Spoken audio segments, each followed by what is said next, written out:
반갑습니다. 안녕하세요. 7월 김능구와 장성철의 직언직설 시작하도록 하겠습니다. 국힘 당대표 선거가 어쨌든 지금 한창 진행 중이죠. 재밌어요. 근데 TV 토론은 별로 재미가 없었다는데. 뭐 조금 선관위에서 네.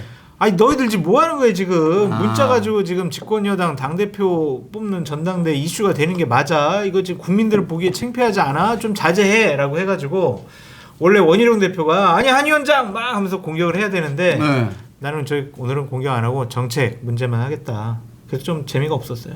그러니까 조중동에서도 사설을 통해서도 뭐 칼럼을 통해서 난리더라고. 이거 집권여당 당대표 선거가 늪에 빠졌다. 이거 뭐 하는 거냐. 이게 그러다 보니까 아마 용산에서도 아마 우리 원희룡 후보한테 네거티브는 지양하는 게 좋겠다. 아니 이게 이승만 정권 시절에 전당대회 열면 강목 전당대회 사태 있었잖아요. 아, 그럼요. 저도 그냥 그거는 글과 책에서만 이승만 봤는데. 시대가 아닙니다. 아주 아니에요? 뭐 이 80년도까지 있었어요. 그때까지예요? 그럼요. 아니 근데 그거보다 더 심한 것 같아요 이거. 대통령 배우자 영부인에 문자 가지고 지금 잘했냐 못했냐, 너는 싸가지가 있냐 없냐, 예의가 있냐 없냐, 너는 정무적인 판단 정치적이 있냐 없냐, 이거 계속 싸우고 있잖아요. 왜 이래 됐을까요? 원희룡 후보 측에서 예. 이 문자 폭탄을 던지면 한동훈 대세론을 꺾을 수 있다. 아니면은 반전의 계기를 만들 수 있다라는 정치적인 판단이 있었던 것 같아요. 근데 생각보다는 별로. 예, 저희가 그 조사하면 돈이 들거든요. 그래서 조사하기 상당히 어려운데 네. 그 지난 6월 25일, 27일 네. 어쨌든 그 국민의힘 집권여당 전당대회가 중요하니까 네. 그때 이미 이제 원희룡 후보가 전격적인 출마. 네. 저희들은 양강구도로 봤어요. 본인이 뭐 안 나오고 뭐 이 다른 후보를 돕겠다는 이야기까지도 공공연히 한 상태였는데 그럼요. 갑자기 전격적으로 대통령 만나고 나서 그러다 보니까 이 조사를 안 할 수가 없어요. 하셔야죠. 그 조사를 했어요. 네. 하니까 그 전체에서는 한동훈이 38.5고 원희룡이 16.7, 나경원 12.7, 윤상현 7.5가 나왔는데 국힘 지지층에서는 한동훈 후보가 61.2 나왔어요. 원희룡이 친윤 후보로 나왔음을 다 아는 가운데서 네. 이래 나왔는데 원희룡 후보가 19.7, 나경원 11.8, 윤승현 3.5 이렇게 나왔어요. 네. 그리고 우리가 지금 8대 2라 그러잖아요. 네. 8대 2는 어떻게 되는가를 봤어요. 하니까 20%. 네. 20%는 한동훈 56.1, 원희룡 17.3, 나경원 12.3, 3.4 이래 나왔어요. 네. 우리 조사를 봤을 때는 이 지금 이 당원 80%, 이 국힘 지지층 무당층에서 20%로 봤을 때 제가 쫙 이렇게 분석을 해보면은 60%다. 1차에서 끝나요? 한동훈은. 네. 이 지금 우리 조사에서. 네. 그럼 그 다음에 변화가 있나 없나를 이제 보면 되는 거죠. 네. 예. 그래서 저희들이 한번 야심차게 그 어쨌든 80%가 당원이잖아요. 그렇죠. 그 중에서 뭐 80만 중 80만 가까이가 거의 책임 당원이잖아요. 84만. 그래서 책임 당원을 중심으로서 조사를 한번 할 기획을 하고 있어요. 와, 이거는 그거는 뭐냐면은 요즘은 개인정보비밀보호법 때문에 이게 그 후보들한테는 지금 다 줬거든요. 맞습니다. 그걸 받아서 하면 불법입니다. 예. 그래서 무식하게 물어봐야 돼요.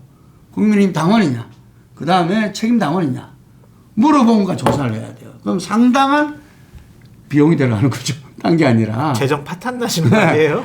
근데 옛날에는 이게 거의 대의원 선거였잖아요. 그렇죠. 대의원은 10,000명 이하였고 그 대의원 명단은 추나마나 다 알고 있어요. 이미 그 DB는 조금 정도 업그레이드 됐죠. 한 번 대의원은 영원한 대의원이잖아요. 아시다시피. 그러다 보니까 지금쯤 이미 그 대의원 조사 1차, 2차, 3차 놓으면 판 끝났습니다. 완전히 특별하게 그 하지 않은 한은 거의 그런 경우도 없었고 끝났는데 지금 그렇지 않잖아요. 지금도 이 나경원 후보나 원희룡 후보는 이 책임 당원의 마음은 다를 거다. 계속 이야기하고 있잖아요. 네. 이게 과연 이번에도 나는 그게 좀 어려운데 문자를 읽고 쌩깠다 해서 익생이라 그럽니까? 일십. 일십. 네. 자꾸 헷갈려. 읽고 씹었다. 일십. 아마 일생?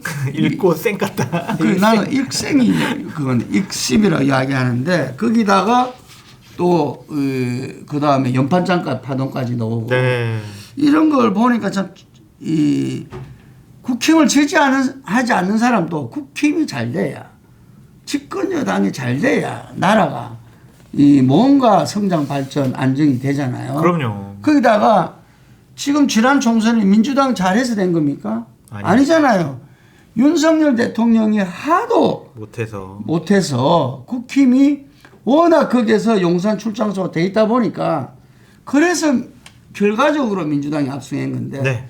지난번에 8%에서 21대 총선에서 이번에 5.4%입니다. 네. 오히려 전체적인 국민 지지율이 떨어졌어요. 그러네요. 이게. 그런데도 민주당은 완전히 뭐 이 자기들이 그 100석을 갖다가 이하로 내쳤어야 될니 뭐 이러면서 완전 뭐 국민이 정말 그 압도적인 그 지지를 받은 것처럼 저러는데 이게 다 대통령과 여당 문제거든요. 네.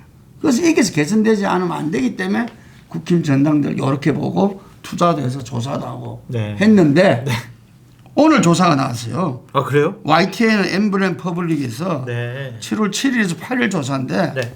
이게서 똑같아요. 그러네요. 이게 별로. 예. 그러니까 국힘 지지층이 어쨌든 중요하잖아요. 네. 국힘 지지층에서 한동훈이 우리가 61점인데 61 나왔어요. 네. 우디는 19.7인데 14 더 떨어졌어. 네. 이게 정말 그 문자 파동 막 공격하고 연반창하고 이런 것들에 대해서 국민의힘 지지층도 반감이 있다. 이대로 가서는 안 된다. 그런 상식적인 판단을 한 거네요. 국민들이 또 지지층들이 궁금해하는 거는 네. 아마 우리 장 선생님 잘 아실 건데 지난번 전당대 때 통했잖아요. 통했죠. 김기현 후보 제가 김기현 후보 통화할 때 2%였어요. 2%. 네. 자기도 뭐 될까 말까 뭐 어쨌든 간에 출마해야 되니까 온 건데 근데 저는 그때 흐름을 봤을 때 된다고 했어요. 오. 왜? 지금 다른 사람을 갖다가 윤 대통령이 세울 턱이 없고 네. 그럼 자기가 세운 사람은 어떻게 해서든지 그때까지 건립이 강했잖아요. 네. 그래서 나는 된다고 그랬는데 저번하고 이번하고 차이는 뭐라고 보십니까? 저번에는 대통령이 그래도 총선 공천을 할 거다라는 생각을 갖고 있었기 때문에 당협위원장과 국회의원들이 윤핵관들의 말을 안 들을 수가 없었죠. 그리고 그 당시에는 대통령실에서 상당히 거칠게 개입했잖아요. 예. 안철수 너는 국정운영의 걸림돌이야. 나경원 너는 출마하기만 해봐. 너 가만 안 둬. 막 이런 식으로 해서 후보들을 정리해줬잖아요. 근데 이번에는 대통령실의 직접적인 개입도 없고 물론 여사님의 간접적인 개입은 있지만 그리고 이제 공천 이제 끝났잖아요. 이제 윤석열 대통령한테 공천 안 받잖아요. 그럼 미래 권력의 눈치를 볼 수밖에 없는 거죠. 그래서 그때처럼 윤핵관이나 대통령의 영향력이 당협위원장과 국회의원과 당원들에게 영향을 끼칠 거다라고 보기는 어려운 것 같습니다.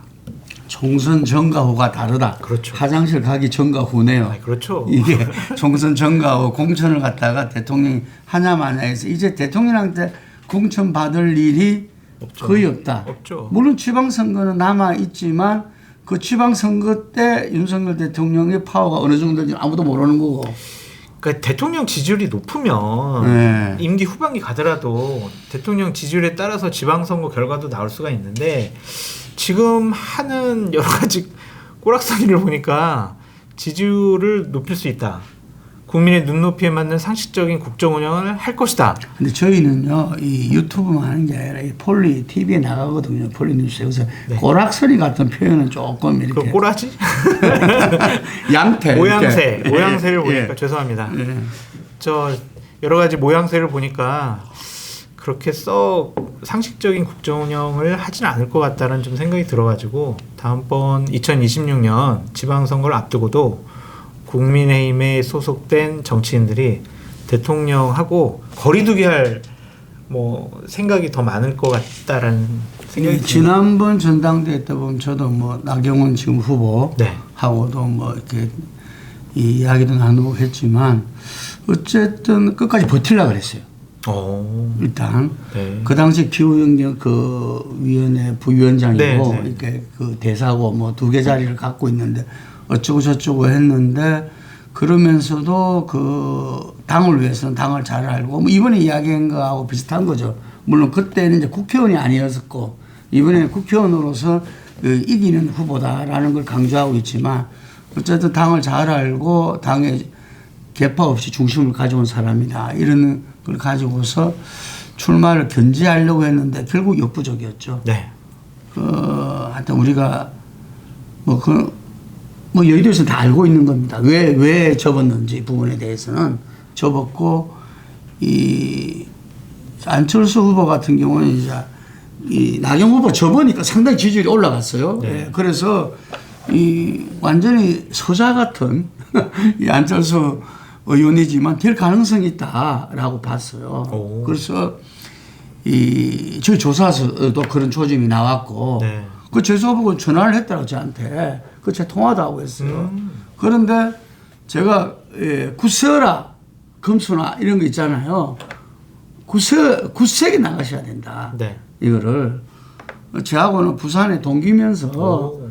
처음 국회의원 선거 때 제가 도와드린 네. 적이 있기 때문에 그때부터 계속 인터뷰를 해왔어요. 이게. 그래서 제가 안철수 의원이 정치판에 들어오고 나서부터 제가 너무나 잘 알죠. 이게 한때는 제가 친한 패널이다 이런 소리도 들었으니까. 그런데 그때 그 정무수석 이진복 정무수석이 국회 와서 가만히 있어라. 네. 그럼 아무 일이 일어나지 않을 거다. 그러니까요. 저는 가만히 있으라는 이야기를 하면 세월호가 생각납니다. 세월호 때 그 있는 학생들을 보고 가만히 있으라 했거든. 몸부림을 쳐서 어쩌게든지 탈출을 그럼요. 해야 될 친구들 보고 가만히 있어라. 그래서 제가 교육감 선거 때 어느 교육감한테 그 슬로건을 쓰라고 했어요. 가만히 있어라. 이거 자성해라 이거지. 네. 교육자들 어떻게 이 학생들한테 우리 자식들한테 이런 식으로 해가지고 그 죽음을 갖게 하는 애인데 그 사무치는 가만히 있으라는 표현을 이진복 수석이 할 줄은 몰랐어요. 네. 그런데 안철수 후보가 하루 동안에 가만히 있었어요. 그렇죠. 가만히 있었어요 그때 진짜. 아니 그 다음에 또 이야기를 했어. 네. 하지만 이미 헛방이에요. 정치는 타이밍인데. 그럼요. 그때 가만히 있으라 할 때 받았어야죠. 바로 치고 받아야 돼. 그럼요. 이게 그런데 가만히 있었어요. 근데 이번에 그 보니까 내가 그게 이제 비교해서 보니까 한동훈 후보는 가만 안 있잖아요. 안 있죠. 이게 문자 이렇게 막 그것도 지금 우리 대한민국에서 제일 썬파워 아유. 여사님의 문자가 이렇게 공개가 그러니까요. 되고 했을 때 바로 쳤어. 이게 당무 개입 아니냐. 전당대회 개입 아니냐. 지난번처럼. 맞습니다. 그러니까 이게 아니다고 이제 이야기를 할 수밖에 없잖아요. 아니다. 이게. 그럼 누가 했느냐. 근데 우리 톡이란 것은 국민들이 다 알거든. 그렇죠. 톡이란 게 개인적으로 주고받은 걸 다른 사람이 한테 주지 않는 한 둘 중에 하나예요. 한동훈이나 김인사 중에서 누군가를 줘서 그게 공개된 거거든. 맞습니다. 그럼 한동훈 합리적인 추정으로서 한 후보가 줬을까요? 아니요. 그건 아무도 그렇게 생각 안 해요. 그러면 김인사가 누구한테 줬다. 남편한테 줄 수 있겠죠. 남편을. 그래서 격려했다는 거 아닙니까? 네. 이게. 25. 우와. 15 이래 된 거잖아요. 이게 있을 수 없는 일이죠. 네. 이게. 제가 우리 저 서본부장 후배인데 내가 그 우리 재수 씨한테 줬는데 그 재수 씨가 아니 우리 집사람이 줬는데 그걸 만약에 씹었다면 그것도 기분 안 좋죠. 근데 우리 윤 대통령이야 그걸 하늘같이 떠받들고 썬파워가 네. 말이 안 되는 거죠. 그래서 격노해가지고 뭐 사퇴하라까지 지경까지 가면 그때 갔었잖아요. 맞아요. 올해 난리가 났었는데. 근데 어쨌든 간에 이게 그래서 유출된 거죠. 네. 이거는 대한민국 국민들이 저만 하더라도 이게 모바일 세대가 아니라서 좀 둔하지만 다 합니다. 전부 다. 그럼요. 예. 그러니까 우리가 백지장과 하늘을 가릴 수 없다는 말이 그런 거죠. 맞아요. 그러다 보니까 이게 이전하고는 다른 거야. 그러다 보니까 연반장까지 등장해서 네. 이것도 지난번에 쓴 수법이야. 미수에 그쳤잖아요. 근데 사실 연반장은 옛날에부터 고대부터 있었던 수법이거든요. 오. 그걸 꺼내 들었다는 건 정말 정치 구태인 거죠. 이거는. 그렇죠. 이거를 통한다? 근데 나는 그거를 전화하고 한 사람이 참 진짜 MBN 제가 한창 나갈 때 그 진행 보고 하던 친구입니다. 예, 그 친구 MBN 있다가 박종진? 채널 A로 갔거든요. 네, 네. 아니 거기서 방송인으로서 정말 이렇게 항상 이렇게 사리 분별을 그걸 하던 진행자가 어떻게 저렇게까지 됐나? 근데 네. 또 가관인 게 있어요. 네. 그 사람 선관위원이에요. 그러니까 나는 이거는 근데 왜 사의를 표명했는데 왜 사표를 안 받죠?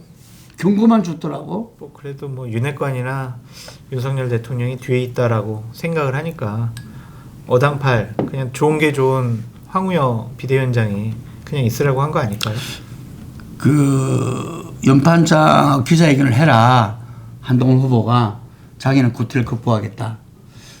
조금 비장한 것 같으면서도 참 메시지를 잘 내는 것 같아요. 그러니까요. 뭐 어떤 요새, 결기가 보여요. 요새 네. 잘 내는 것 같아요. 저는 얼마 전에도 내가 한 인터뷰에서도 이야기했는데 뭐냐면은 이 압도적 지지인데 어떻게 생각하냐고 네. 물어봤어 기자들이. 네. 네. 그러니까 거기서 탁 그 장면이 보이던데 국민이 두렵습니다. 아 자기한테 압도적 지지를 주는 국민이 두렵습니다 이러더라고. 메시지를 잘 내. 저하고 인터뷰한 사람이 정치학과 교수인데 그분이 볼 때 이 아주 그 유심히 그걸 관찰하고 비평하는 사람인데 아주 메시지를 잘 내고 있다는 거야. 이게 총선 때보다 더 잘 내는 것 같아. 머리 좋고 똑똑한 거 학습 능력이 뛰어난 것 같다. 그런 것 라는 같아요. 좀 생각이 이게. 듭니다. 참 그래서 기대를 하게 돼서 이 지지가 나오는 것 같아요. 그런 것 같아요. 네. 어차피 보수와 국힘이 미래를 볼 수밖에 없잖아요. 네. 그리고 원희룡의 선거운동 방식이나 메시지가 너무 구려요. 이게 대단히 부적절하고 잘못된 일들만 반복을 하고 있어서 상대적으로 한동훈 후보가 더 나아 보이는 효과도 있는 것 같습니다. 저는 너무 안타까워요. 네. 아끼시잖아요. 그럼요. 알다시피 소장 개혁파로 정말 저 2000년 처음 16대 국회의원 달 때부터 시작해서 제가 빛나는 초선 인터뷰도 했고 네. 그때부터 하여튼 간에 이 수많은 격려와 이게 그리고 본인이 그 가시밭길을 걸어왔잖아요. 이 보수 정당에서. 네. 근데 어느 순간부터 조금 나는 결정적으로 꼬인 게 지난 대선 경선에서 윤석열 대우가 나서부터의 행보 아닌가. 본인은 자랑스럽게 자기는 창륜이다. 네. 윤석열 정부를 창출했다. 그 이야기하면서 그 근거로서 네. 대선 경선의 정책본부장으로서 이재명 저격수로서 때려잡기에 앞장섰다. 뭐 그런 이야기를 하고 또 국토부 장관으로서 국토부 장관은 양평고속도로 그것 때문에 그러니까요. 온 국민이 가슴에 멍을 들게 한 건데 네. 근데 이 사실 원희룡 후보는 지금 나경원 후보한테 윤석열 아바타냐 소리 들었잖아요. 야 자기 정치 인생 아마 내가 그날은 아마 잠을 못 잤을 건데 제가 이야기했어요. 제가 윤석열 아바타가 되고 있다. 네. 내가 말해주세요 그 친구한테. 네. 본인이 한동훈한테 미칠 게 모자랄 게 뭐가 있냐 이게. 네. 뭐가 있어요? 아니 이 친구가 파락군이라고 강조하잖아요. 한동훈이가. 이게는 서울대 수석, 전국 수석과 사시 수석을 한 친구 공부로 치자면은 이게 법대 선배고 다만 이 친구는 운동을 했기 때문에 노동운동까지 했어요. 노동운동에서 제일 그 무시무시한 게 인민노래입니다. 인민노래. 이름만 봐도 네. 무시무시하잖아요. 노회찬 선배가 있던데 네. 거기 인민노련에 이 친구는 있었어요. 물론 그 기간은 짧았지만 이게 그러고 나서 사법고시 또 해가서 또 수습을 했잖아요. 들어와서 가시밭길만 이 소장파가 자기 외롭습니다. 이게 네. 이 당에 계셔서 잘 아시겠지만 그러면서 나름대로 역량을 키우고 남원정이 돼서 하고 이 도지사도 하고 이렇게 다 했는데 지금 제가 볼 자질 면에서는 당당하게 대통령감입니다. 그렇죠. 그런데 어떻게 이렇게 길을 가가지고 길을 잃어버린 것 같아 지금. TV 토론 때 당하겠다 그랬잖아요. 네. 길을 잃어버린 것 같아. 그러니까 좋은 자동차, 좋은 운전사 있는데 내비게이션이 고장난 것 같아요. 그래서 어느 방향으로 가야 될지 네. 갈팡질팡 하는 것 같다는 좀 생각이 들고요. 이번 전당대회 때 느닷없이 참전한 사람이 있어요.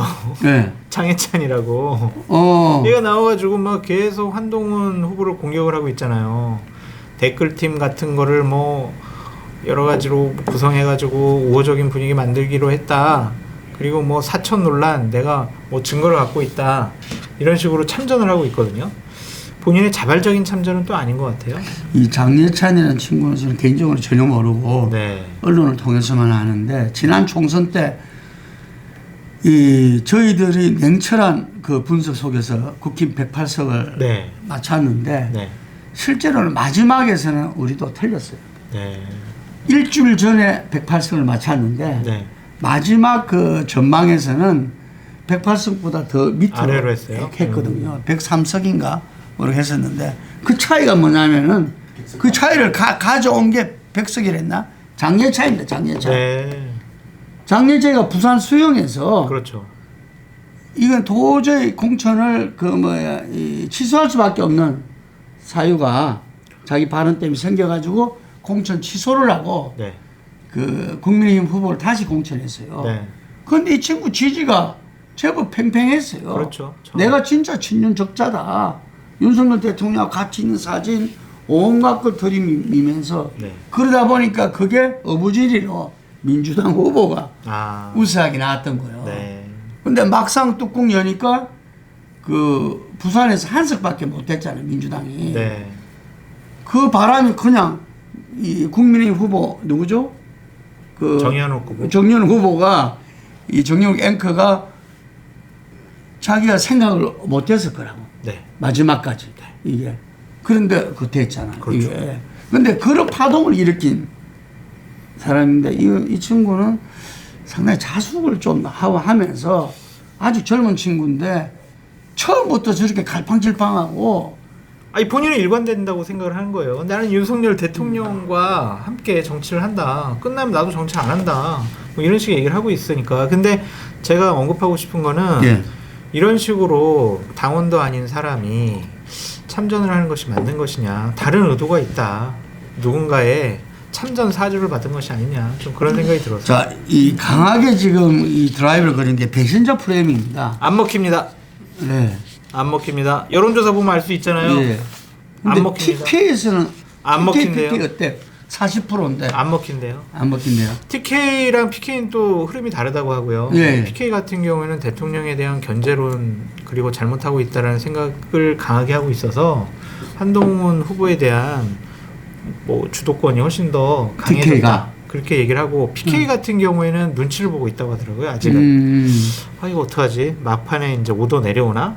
뭐 이렇게 눈치를 보고 있는데 TK에 있는 의원들도 저 정도 사인이 나왔으면 이미 움직였어야 되는데 아직 눈치를 보고 있다라는 거는 아이 우리가 윤석열 편 들어가지면 안 되겠네.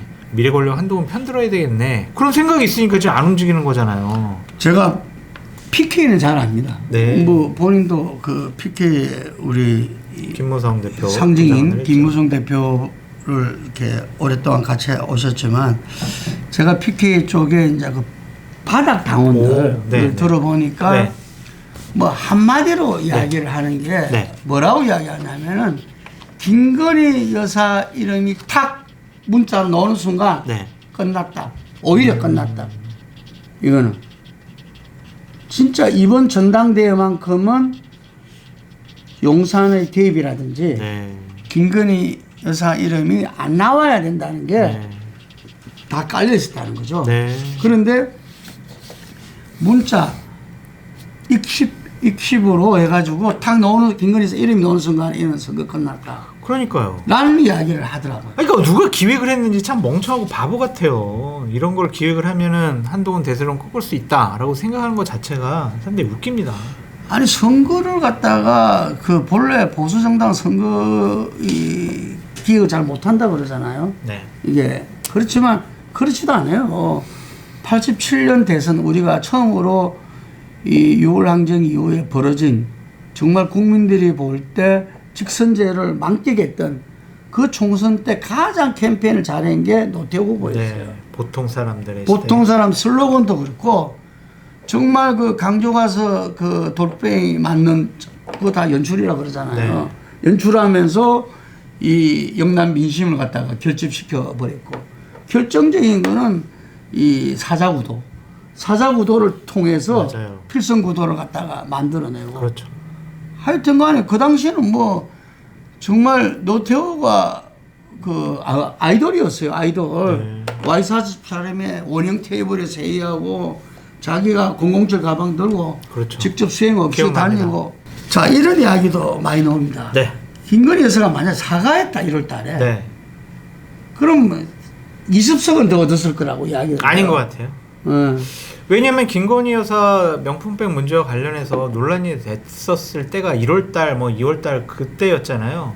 그때만 해도 국민의힘 기억하시겠지만 국민의힘이 일당될 수도 있겠네. 왜냐하면 민주당에서 상당히 공천 문제와 관련해 가지고 여러 가지 뭐 비명 다 자르네, 비명 행사하네 막 이런 분위기들이 막 있어가지고 한동훈이 와가지고 모양새도 많이 바꾸고 메시지도 바꿔가지고 약간 용산과도 거리두기 하니까 오히려 국민의힘이 이기는 거 아니야? 막 이런 전망도 나왔었거든요. 근데 그 이후에 이종섭 호주 대사, 대파 논란, 황상무 회칼 발언 이런 것들에 대해서 제대로 대응을 못했기 때문에 총선 분위기가 훅 꺼졌잖아요. 그러니까는 김건희 여사 사과했어도 네. 그 다음에 우리 윤석열 대통령의 여러 가지 이 주연 배우 하고 싶어가지고 이 활약에 의해 가지고 네.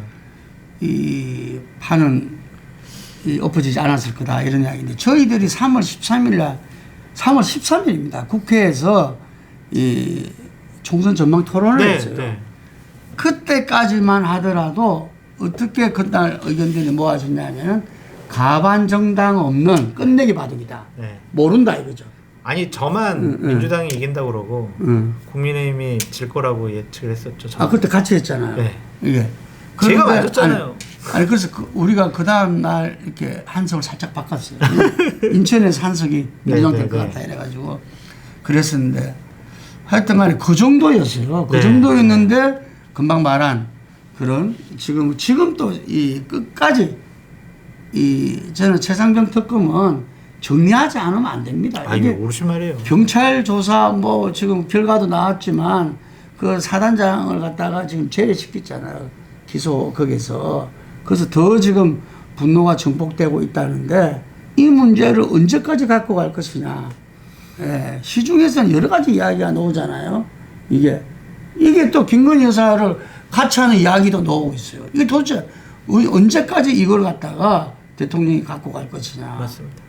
아주 깝깝한 이야기인데 현재 의대안이라는 부분들은 저희들이 볼 때는 국힘과 보수 세력이 선택할 수 있는 마지막 수 아니냐. 이게서 변화가 오느냐 마느냐. 다들 그러더라고요. 제가 지금은 국회의원이나 당위원장이 지지를 못하게 돼 있어요. 맞아요. 그래서 이제 실명으로 우리가 기사시킬 수는 없지만 제가 이렇게 접해 보면 국회의원이나 원외위원장들 왜 한동훈을 갖다가 지지하느냐 공개적으로 못하지만 이렇게 하느냐 물어보면은 뭔가 국힘이 지금 이제 이 낭떠러지에서 마지막 수라고 본다는 거지. 마지막 변화해가지고 마지막으로 국민들한테 사랑할 수. 이 말은 뭐냐면은 이번에 실패하면 깨진다. 네. 보수정당 잘 안 깨집니다. 깨진 적이 없어. 3당 합당 이후에 깨진 적이 없어요. 그래서 전부 다 불패 신화를 알고 있어. 우리 대기업 불패 신화가 IMF에 작살나게 깨졌잖아요. 맞습니다.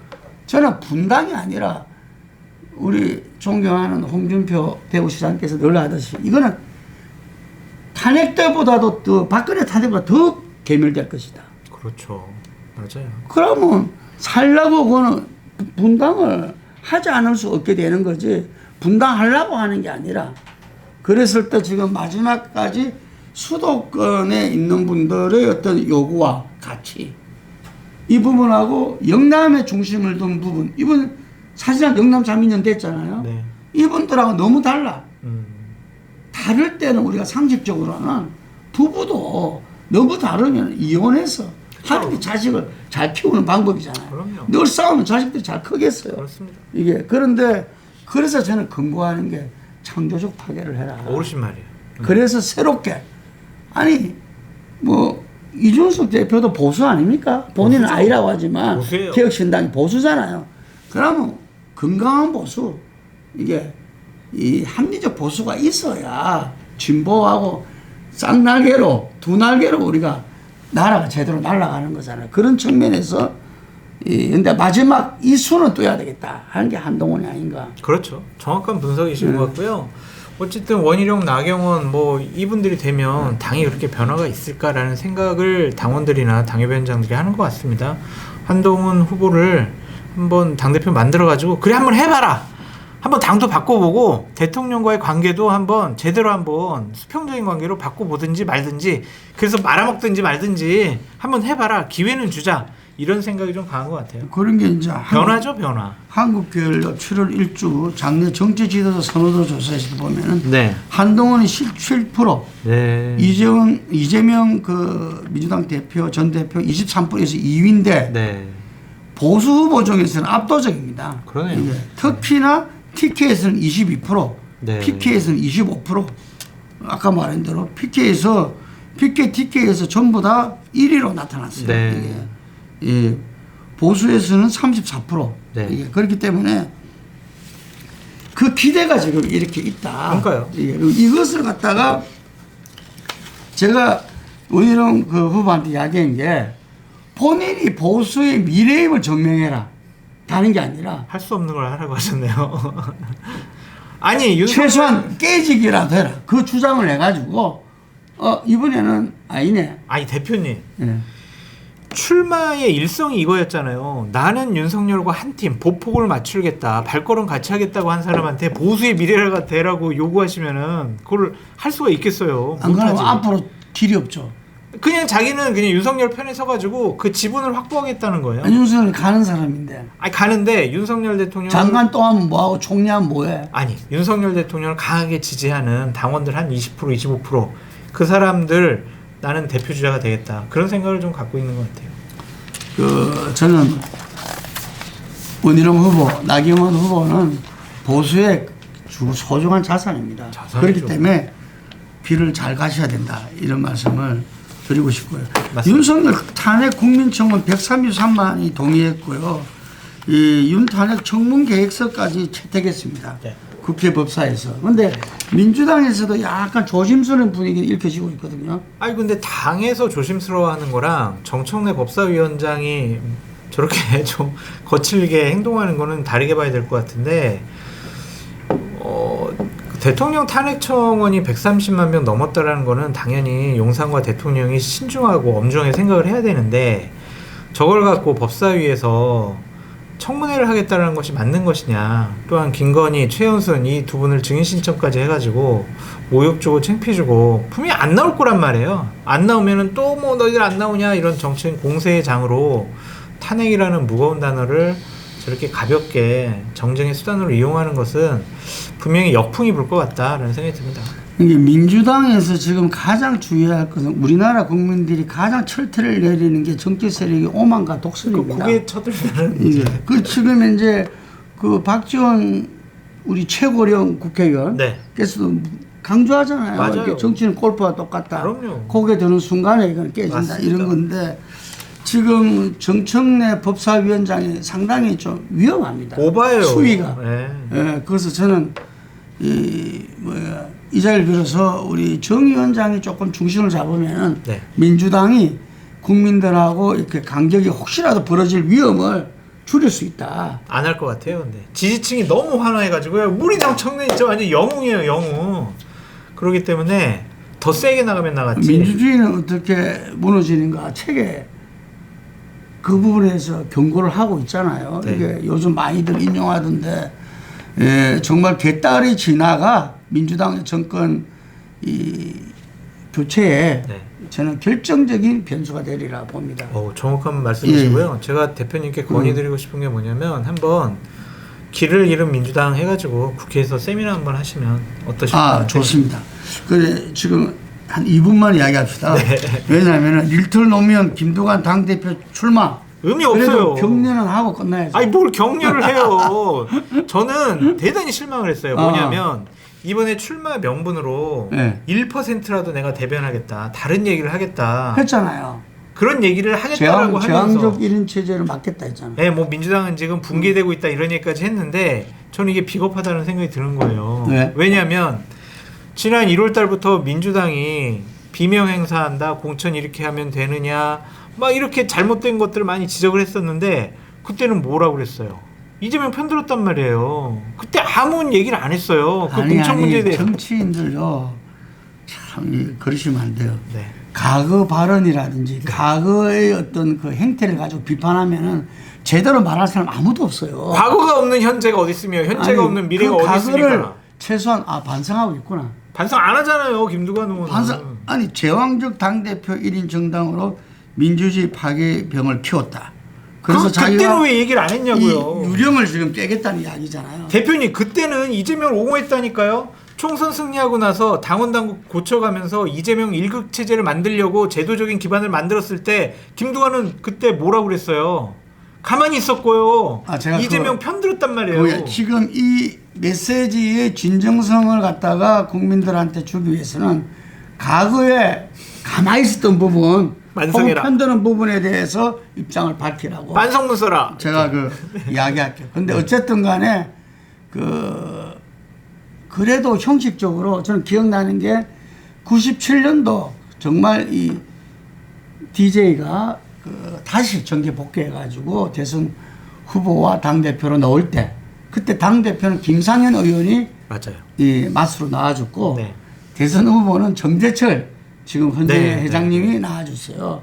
근데 이 김상현 의원이 그때 20% 받았거든요. 네. 20%. 누가 보더라도 당대표 뭐 게임이 안 되는 거죠. 네. 안 되지만 그냥 열심히 쌓았고 그런데 재밌는 게 김상현 의원을 도운 게 다 운동권이죠. 70년대 운동권. 네. 이 사람들이 나중에 끝까지 불이익을 받았다는 거잖아. 네. 건너가 의원 병문안 갔다가 반기던 사람들 잘해봐. 그 다음에 자기들 말이 안 그래요. DJ는 그런 생각 안 했겠지만 어쨌든 간에 이 나오는 거 들러리라도 쉽지 않아요. 왜냐하면 이런 목소리를 해야죠. 민주당이 본인들 때문에 민주성과 다양성이 사라지고 있다. 제왕적 당대표다. 이런 이야기를 해야 되잖아요. 저는 뭐 출마의 진정성은 없다고 생각을 하는데 대표님께서 그렇게 말씀하셨으니까 쉽잖아요. 그 경선 과정 중에서 어떠한 메시지를 내는지 지켜보고 다음 달에 한번 평가해 보시죠. 예, 그리고 그 반성 부분은 꼭 말씀해 주세요. 그거는 국민들한테 입장을 밝히라. 네. 그건 제가 꼭 이야기해 알겠습니다. 드리겠습니다. 알겠습니다. 오늘 여기까지 하겠습니다. 감사합니다.